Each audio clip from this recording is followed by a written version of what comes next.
her to speak her heart to you.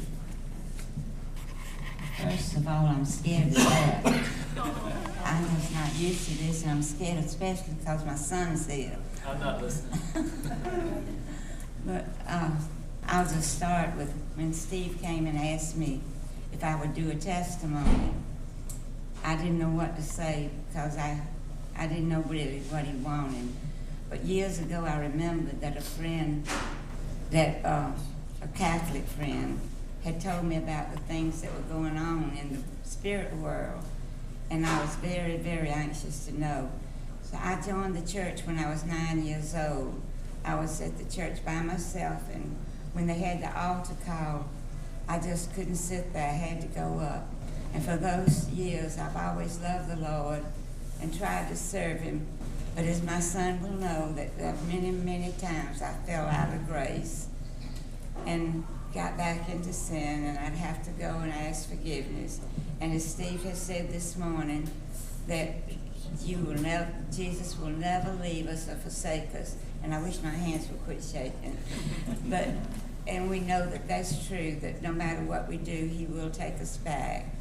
So after we kept hearing about the new movement in the church, and about that time, the Catholic Church sent a nun to Augusta, Sister Frances. Some of you might know her. And she just tore this town up. She started bringing all churches together to minister to each other and to love each other and to be in harmony with each other, which we were not a whole lot in those days. But when she came, she really set Augusta on fire. She started downtown Christian ministries, and she in that we did counseling. We gave food to people that we would know that they needed it. And she just had a beautiful, beautiful ministry going on. Then she started having a soup kitchen. And she came to me and asked me if I would be interested in sharing the soup kitchen. So we started, and Jimmy will tell you, we really had a lot of people, and we really fed a lot of people. And let's see what else.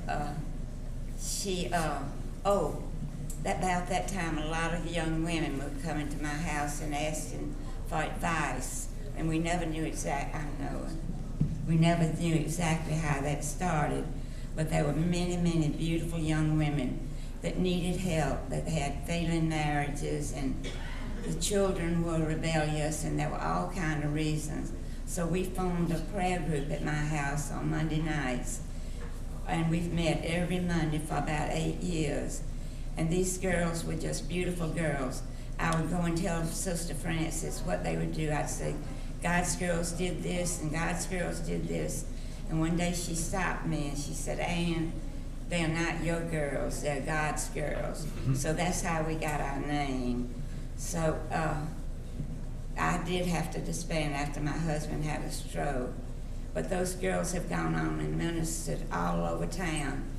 And I really wanted one to come today. Sybil Teasley's daughter, was in our God's Girls. And she has a beautiful ministry too. She's not here today. I wanted her to tell you a little bit about her ministry. So I think that's all I've got to say. And I do love the Lord, and I know that this is not where we want to be. But we just have to hang in there and love each other. And now would we bow for prayer, please?